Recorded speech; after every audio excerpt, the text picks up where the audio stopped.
Bonjour, ici Philippe Béchade. En 1717, un homme propose à la France une idée inédite. Créer de la richesse à partir du papier. John Law, financier écossais, propose de remplacer l'or du royaume par la confiance. Il invente une monnaie nouvelle, fluide, pleine de promesses, soutenue par l'État, et relance l'économie en profondeur. Aujourd'hui, Simone Wappler nous raconte cette naissance de la monnaie moderne, mais également sa chute. Bonjour pour ce nouvel épisode de notre brève histoire de la monnaie de Sumer au Bitcoin. Donc nous sommes au début du XVIIIe siècle, nous sommes au début de l'expérience de John Law, qui est le premier banquier central moderne, et nous nous sommes arrêtés au moment du système de John Law, où on a de la monnaie fiduciaire qui circule. Donc John Law a réussi à retirer de l'or et de l'argent de la circulation et à faire en sorte que des billets de banque circulent en toute confiance parmi un public aisé, mais quand même significatif. Donc, on en est là. Maintenant, John Law va s'attaquer à la dette de la France qui était en faillite à l'époque, comme on l'avait vu. Alors, comment va-t-il procéder ? D'abord, il va racheter une entreprise qui avait été montée par un contemporain de Louis XIV, qui avait été richissime et puis qui avait eu de sérieux ennuis avec le fisc de l'époque. Et donc, c'était une entreprise qui végétait, qui avait des droits exclusifs de commerce avec les terres du Mississippi. Et cette compagnie s'appelait la Compagnie d'Occident. Donc, John Law la rachète. Et il va vanter les richesses du territoire du Mississippi et leur mise en valeur, et il va procéder à une levée de fonds, une levée d'actions.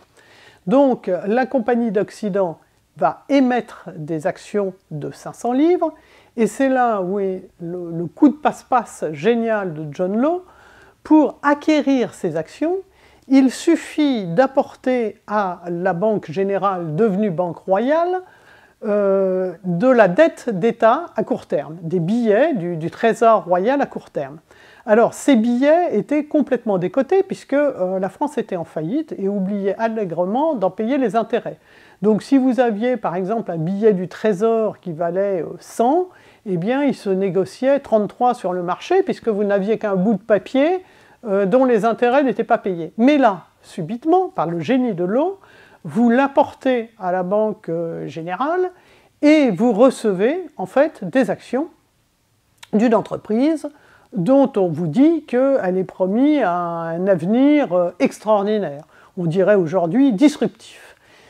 Donc vous voyez deux innovations majeures apportées à John Law. La monnaie d'État, qui est reconnue pour le paiement des impôts, etc., circule sans problème de confiance.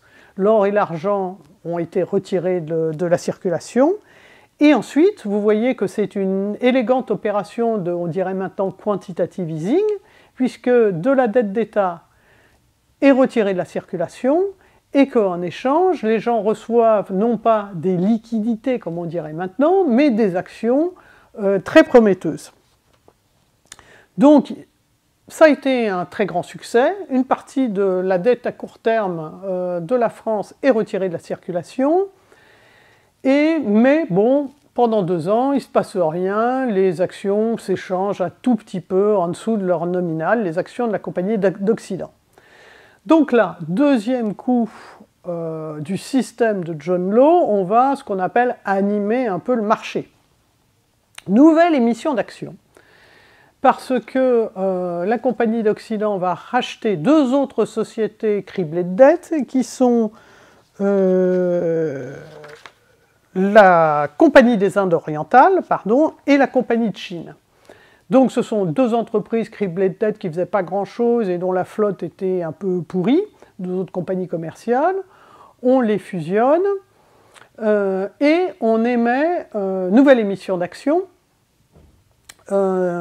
toujours 500 livres, mais cette fois-ci, eh bien on peut, pour acquérir ces actions, il faut les payer 550 livres. Donc il y a une prime d'émission, et cette prime d'émission, elle peut être versée, enfin elle est versée en monnaie.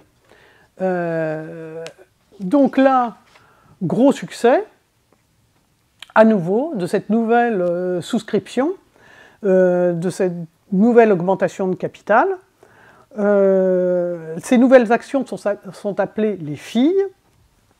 Et puis, John Law donc, va animer son marché, va continuer à vendre des actions avec prime de mission, etc. Tout ça se succède, de l'argent est levé, jusqu'au moment où la Compagnie d'Occident va prêter à l'État français au taux de 3%. Et là, en fait, curieusement, personne dans le public ne doute de ce que fait la Compagnie d'Occident. À vrai dire, si elle prend des billets d'État à court terme, puis à long terme, avec ce prêt qu'elle consent à 3%, ça veut dire qu'elle a plus d'argent pour développer le commerce avec la Louisiane. Mais curieusement, personne ne se pose la question et les actions flambent. Alors, les actions flambent, le mot est faible, hein, en fait. Vous voyez le cours de l'action sur ce graphe. Eh bien, en 1717, donc l'action mère était à 500 livres. Et d'émission d'action en émission d'action, d'opération d'animation de marché en animation de marché, les actions s'échangent à 5000 livres en septembre 1719 et au début de 1720 à 10 000 livres. Alors là, Law est absolument au fait de sa gloire et il va être nommé contrôleur général des finances par le régent. Donc non seulement il est gouverneur de la banque centrale, de la première banque centrale occidentale, mais en plus il est ministre des Finances de la France. Il a réussi à retirer du marché la dette française à court terme, il a réussi à retirer du marché un bout de la dette française à long terme, et personne ne se demande, en fait, personne ne va dans les terres lointaines de la Louisiane pour savoir si la Compagnie du Mississippi développe bien les territoires en question. Eh bien, plus dure sera la chute, hein, et c'est ce que nous verrons dans l'épisode prochain.